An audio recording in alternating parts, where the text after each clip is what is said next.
बताएं कि सरकार पशुपालन के क्षेत्र में क्या क्या सुविधाएं प्रदान कर रही है। पशुपालन एक महत्वपूर्ण मुद्दा है। आइए सर। धन्यवाद सर। यहाँ विराजित आदरणीय Saxena sir, Kushwaha ji, FPO members, पशुपालकगण, आप सभी को मेरा नमस्कार। मैं डॉक्टर अंकित जैन पशुपालन विभाग से हूँ, पशु चिकित्सा विस्तार अधिकारी। मैं यहाँ पर वैसे आईपीआर मार्केटिंग करना, ट्रेडिंग करना, ये सभी ने आपको बताया है। क्योंकि पशुपालन में हमारा मुख्य उद्देश्य होता है कि या तो हम दूध बढ़ाएं, तो मेरे हिसाब से आप सभी उद्योगी ही हैं। कहीं ना कहीं आप सभी के पास में उद्योग है पहले से ही, क्योंकि ये पारंपरिक उद्योग है जहां हम पशुपालन करते हैं। हमारे पास में गाय होती है, भैंस है, कुछ लोग बकरी पालन करते हैं। तो मीट प्रोडक्शन यानी कि मांस उत्पाद के लिए भी इसमें हम थोड़ा चर्चा करूंगा मैं। तो बहुत सारे लोग मेरे पास आते हैं और ये कहते हैं कि साहब दूध बढ़ाना है, दूध बढ़ाना है। कुछ लोग कैल्शियम पिलाते हैं, तो कुछ अलग अलग टाइप का न्यूट्रिशन देते हैं। तो मैं मुख्य 3 स्तंभ है, उन 3 स्तंभों पे मैं चर्चा करूंगा। पहला है पशु पोषण। अगर आप पशु को बहुत अच्छा आहार देते हैं तो कहीं ना कहीं उसका दूध बढ़ता है। दूसरा है पशु स्वास्थ्य। अगर आपका पशु स्वस्थ है तो दूध बढ़ेगा। और तीसरा है नस्ल सुधार। तो यदि हमारे यहाँ पर अभी जितनी भी गाय है आप देख रहे हैं रोड पे आ गई है, क्यों? क्योंकि नस्ल सुधार नहीं हो पा रहा। तो जो गाय का प्रोडक्शन मालवी नस्ल का 3 लीटर 4 लीटर हुआ करता था, वो धीरे धीरे घटते घटते 1 लीटर पे आ गई है। अब वो भी दूध नहीं देती है। तो होता यह है कि उसको हमने छोड़ दिया है। तो 2 चीज़ें हैं, एक तो दूध बढ़ाना कैसे है, और दूसरा ये है कि यदि मीट प्रोडक्शन का या बकरी पालन का व्यवसाय करते हैं तो उसको कैसे बढ़ाना है, उसके बारे में मैं बताना चाहूँगा।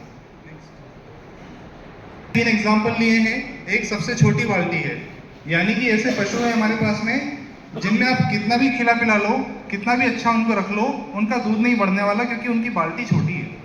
दूसरी ऐसी बाल्टी वाले पशु है हमारे पास में जिनमें पानी कम है, आप देख रहे होंगे वहाँ पे। यानी अगर आप उनको अच्छा पोषण देंगे, अच्छा उनका रखरखाव करेंगे, स्वास्थ्य पे ध्यान देंगे, तो डेफिनेटली उनका दूध बढ़ेगा।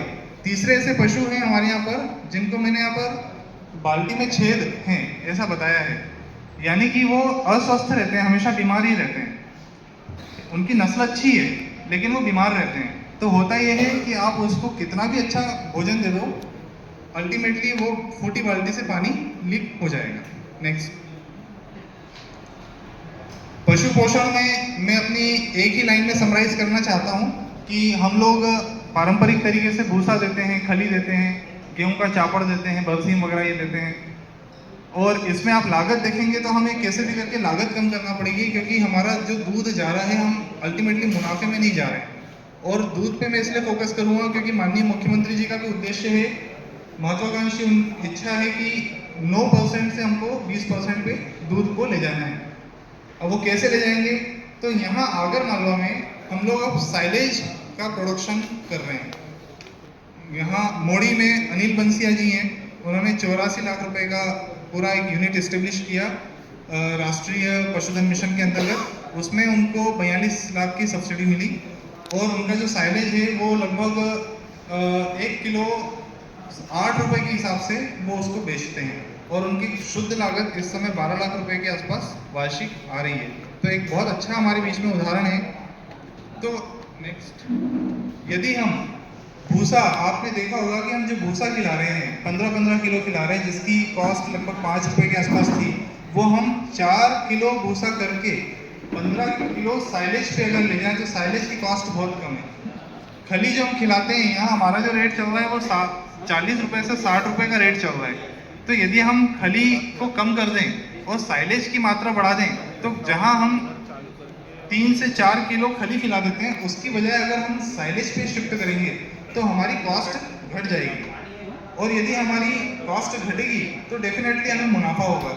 नेक्स्ट, तो तुलनात्मक रूप से देखें तो यदि इसको हमने कैलकुलेट किया है कि यदि हम साइलेज देते हैं तो लगभग 92 रुपीज प्रतिदिन प्रति पशु का हमें आमदनी होती है। नेक्स्ट, तो ये जो है साइलेज साइलेज के बारे में मैं बहुत डिटेल नहीं जाऊंगा क्योंकि समय बहुत कम है। इसको पशुओं का अचार कहते हैं और ये अचार बनाने की प्रक्रिया ये है कि आपको 1 महीने तक इसको मिट्टी के अंदर दबा के साइलो ट्रेंच में दबाना होता है। इसमें किण्वन की प्रक्रिया होती है और ये पशु को बहुत स्वादिष्ट लगता है। ये साइलेज हम ज्वार मक्का का बना सकते हैं और इसके अलावा जो भी हरा चारा है उसका भी बनता है, पर ज्वार मक्का का स्पेशली इसलिए क्योंकि उसकी न्यूट्रिशियस वैल्यू, पोषण की जो गुण है उसमें वो ज़्यादा होते हैं। नेक्स्ट जो दूसरा स्तंभ है, पहला स्तंभ मैंने पशु पोषण बता दिया, दूसरा स्तंभ पशु के स्वास्थ्य के बारे में है। यदि हमारा पशु स्वस्थ है तो आप जितना उससे अपेक्षा करते हैं, यदि उसकी नस्ल बहुत अच्छी है तो वो उतना दूध देगा। तो पशु स्वास्थ्य के लिए मैं यहाँ पर सिर्फ 2-3 बिंदु ही उठाना चाहता हूँ। पहला तो ये कि आप कृमिनाशक दें। नेक्स्ट, कृमिनाशक में आप ये देखेंगे कि पशु के पेट में बहुत सारे कृमि होते हैं, तो वो कृमि बारिश के पहले पहले अगर आप कृमिनाशक दे देंगे तो बारिश में आने वाले जो कृमि वो नहीं आएंगे, तो कृमिनाशक दें। दूसरा नेक्स्ट कृमिनाशक दें। जो बच्चा होता है उसको लगभग 15 दिन के बाद कृमिनाशक दे दें। जो गाय या भैंस गाभिन है उसको आप 8वें-9वें महीने तक कृमिनाशक दे सकते हैं। बच्चा जन्मने के बाद आप हर महीने उसको 3 महीने तक कृमिनाशक दे दें और बड़े जो पशु हैं उसको आप हर 6 महीने में कृमिनाशक दे दें। नेक्स्ट इसके अलावा हमारे यहाँ एक खुरपका मुंहपका की बीमारी आ जाती है, पशु दूध देना बंद कर देता है, तो ऐसी स्थिति में टीकाकरण अवश्य कराएं। नेक्स्ट, इस प्रकार से मुंह में छाले होते हैं, जीभ पे छाले होते हैं, थनों में छाले हो जाते हैं, तो और बुखार में भी आ जाता है पशु, तो दूध देना कम कर देता है। नेक्स्ट, तो टीकाकरण हमारे यहाँ मुख्य रूप से 2-3 टीके हैं। पहला गलघोटू का टीका है, 4 माह के ऊपर की जितने भी पशु हैं उनमें आप लगवाएं और आप हर 6 महीने में लगवाएं। इसके बाद दूसरा गलघोटू का टीका भी 6 माह के बाद लगता है और हर साल में एक बार लगता है। फिर एक टंगड़ी जिसमें पशु को भी बुखार आता है, टांग सूज जाती है, उसका भी आप टीका लगवाएं और हर साल भर में एक बार लगवाएं और 6 माह के ऊपर के बच्चे में लगवाएं। समय कम है इसलिए मैं बहुत जल्दी इसको बता रहा हूँ। मई जून का टीका जो रहता है वो एफएमडी वाला जो खुरपका मुंहपका है वो लगवा लेना चाहिए। बारिश के पहले वाले आप खसाड़ का भी लगवा सकते हो, HSBQ का लगवा सकते हो, गलघोटू का, और एक टंगड़ी का भी लगवा सकते हो। इसके बाद नस्ल, इसमें थनेला आम बीमारी है, लोग ध्यान नहीं देते। थनेला में मुख्य रूप से मैं आपको एक ही लाइन बताना चाहता हूँ कि 7 मिनट के अंदर जिसने दूध दोहन कर लिया वही सक्सेसफुल है। वही पशुपालक ऐसा है जो 7 मिनट के अंदर अगर उसने दुग्ध दोहन कर लिया तो उसकी भैंस या गाय में कभी थनेला नहीं होगा। 7 मिनट से ज़्यादा लंबा समय लगाया आपने तो थनों के कमजोर होने की आशंका रहेगी और साथ में पशु का दूध उत्पादन भी घट जाएगा। थनेला में दूसरी चीज़ आपको बहुत अच्छे से ध्यान रखना है कि पशु को दूध देने के बाद आधे घंटे तक नहीं बिठाएं। अगर पशु आधे घंटे दूध दिया और बैठ गया तो समझ लो उसको थनेला होना पक्का है। आप कोशिश करें कि पशु बैठे नहीं, आधे घंटे तक बैठे नहीं, किसी भी हालत में उसको इंगेज करें। अब तीसरा मुख्य स्तंभ आता है पशु का नस्ल सुधार, और सरकार इसके लिए प्रतिबद्ध है। हम लोग NAIP का राष्ट्रीय गोकुल मिशन हम चला रहे हैं और उसमें हम पशुओं के नस्ल सुधार पे बहुत ध्यान दे रहे हैं। पशु का नस्ल अगर बहुत अच्छा होगा तो, क्योंकि हमारे यहाँ क्या हो रहा है, हम हरियाणा से लाते हैं, पंजाब से लाते हैं, HF लाते हैं, जर्सी लाते हैं, और उसको यहाँ सूटेबल माहौल मिलता नहीं है, तो होता ये है कि वो बहुत जल्दी पशु बीमार पड़ जाता है। हमारे पास में ऐसा सीमन है, ऐसा बीज है जो हम हरियाणा पंजाब से लेकर आते हैं और वो सांड का, पाड़े का जो बीज होता है उससे गर्भाधान कराते हैं। तो गर्भाधान करने से धीरे धीरे नस्ल में सुधार आता है। अब ये बात मैं यहाँ क्यों उठा रहा हूँ, इसको भी मैं संक्षिप्त में बताना चाहता हूँ कि आप पशुपालक हैं, आप पूरे समय पशु के साथ में रहते हैं, आपको उसकी गर्मी का ध्यान रखना पड़ेगा।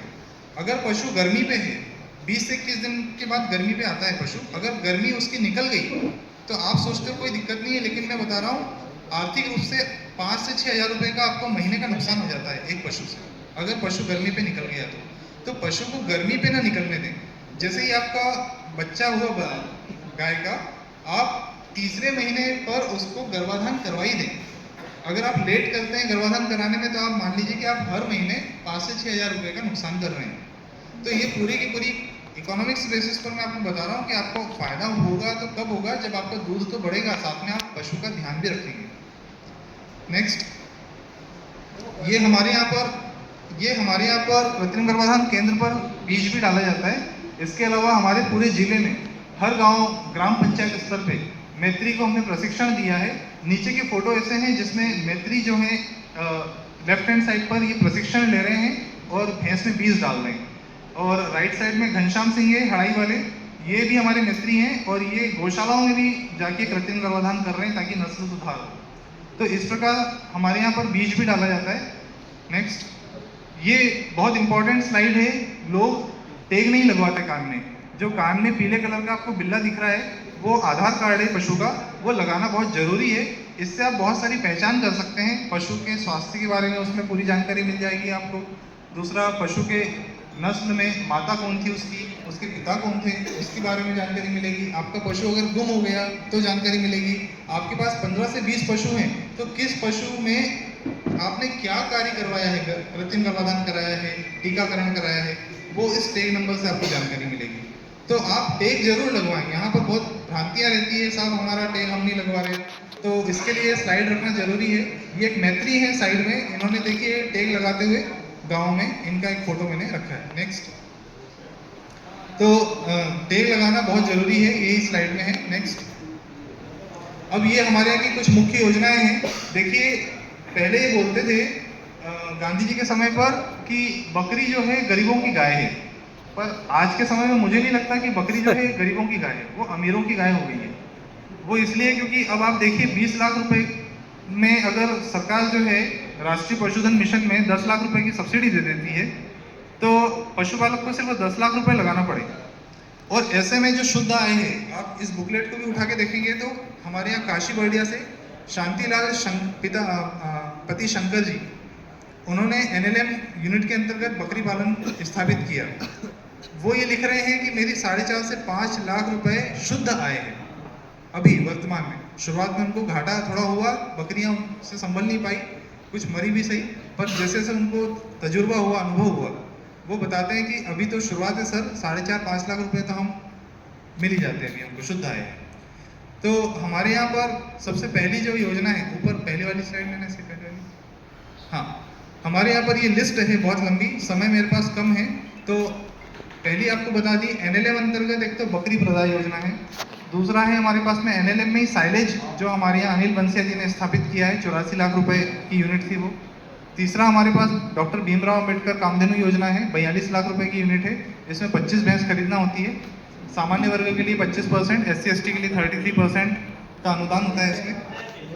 तीसरा है हमारा आचार्य विद्यासागर योजना, ये मिनिमम 5 भैंस से शुरू होती है, जिसमें 25% सामान्य वर्ग के लिए और 33% SC/ST वर्ग के लिए इसमें अनुदान है।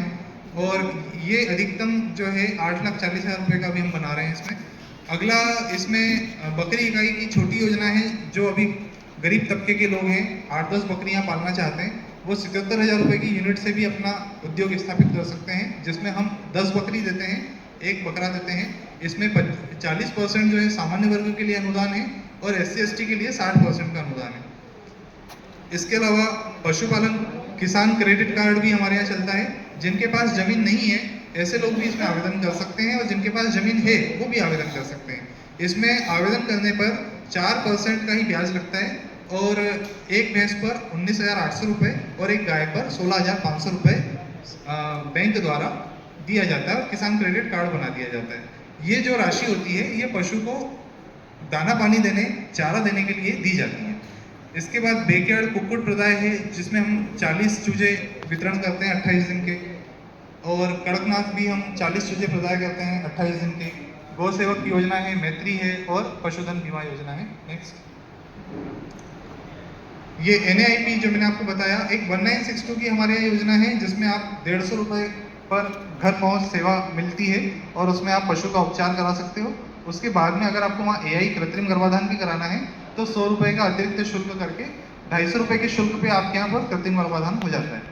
एक सेक्स ऑर्डर्ड सीमन है, बहुत सारे लोग इसको नहीं जानते, ये एक अच्छा मंच है और मैं बोलना चाहता हूँ कि सेक्स ऑर्डर्ड सीमन में अगर आपको सिर्फ बछिया ही चाहिए, बछड़ा नहीं चाहिए, तो ऐसे में आप 100 रुपये का सेक्स ऑर्डर्ड सीमन हमारे यहाँ से सेंटर से डलता है, वो डलवा सकते हैं, और उससे आपके यहाँ 90% गारंटी ये है कि बछिया होगी। फिर अभी हम लंपी स्किन डिसीज भी है, उसका भी टीकाकरण कर रहे हैं। और एक दुग्ध समृद्धि संपर्क अभियान है, जिसमें हम घर घर जाकर के सर्वे भी कर रहे हैं कि यही जो जानकारी मैंने आपको यहाँ पर बताई, हम घर पहुँच करके भी लोगों को बता रहे हैं कि आप पोषण में सुधार करो, नस्ल सुधार करो। नेक्स्ट, तो ये उन्हीं की स्लाइड्स हैं। एनएलएम में हम बकरी प्रदाय, साइलेज प्रदाय और कुक्कुट प्रदाय कर रहे हैं। नेक्स्ट, ये सब्सिडी और ये सारा डिटेल बता दिया है मैंने आपको। नेक्स्ट, डॉक्टर भीमराव अंबेडकर योजना है, इसमें लगभग अभी तक 110 आवेदन डल चुके हैं। ऑनलाइन प्रक्रिया है ये, अभी पोर्टल भी बंद करना पड़ा क्योंकि आवेदन बहुत सारे आ गए इसमें, और टोटल 10 का ही जिले का टारगेट था, तो अभी इसको बंद किया गया है। लेकिन ये योजना चल रही है, जैसे ही वो कंटिन्यू होगा आगे इसको कंटिन्यू करेंगे। नेक्स्ट, आचार्य विद्यासागर योजना आपको बताई मैंने। नेक्स्ट, किसान क्रेडिट कार्ड। नेक्स्ट, ये चलित पशु चिकित्सा इकाई। नेक्स्ट, बछियाई होगी, ऐसा सेक्स ऑर्गेट सीमन के बारे में। नेक्स्ट, और ये खुरपका मुंहपका रोग का भी हम लोग टीकाकरण कर रहे हैं। तो इसके लिए भी मैं आपसे निवेदन करूंगा कि आपके क्षेत्र में अगर कोई टीका लगाने के लिए आते हैं, किसी भी प्रकार का टीका लगाने आते हैं, तो उस गांव में उस व्यक्ति की, देखो हमारे पास क्या है, इस पूरे विकासखंड अगर आगर की बात करें तो 147 गाँव आ जाते हैं, पूरे जिले में लगभग 450 गाँव आ जाते हैं। तो जो व्यक्ति हमारा पहुंच के वहाँ टीका लगाता है, और लोग कभी कभी बोल देते हैं साहब शाम को आना, शाम को मिलेंगे, सुबह आना, सुबह मिलेंगे, तो एक दो व्यक्ति के चक्कर में होता है कि बहुत सारे गांव के लोग रह जाते हैं। तो कोशिश ये करें कि मुनादी हो जाए या एक ही जगह पर सारे पशु इकट्ठे हो जाएं, और कोशिश करें कि टीकाकरण एक ही दिन में करवा लें, क्योंकि हो सकता है अगले दिन वो आपके यहाँ आ पाए ना आ पाए। धन्यवाद।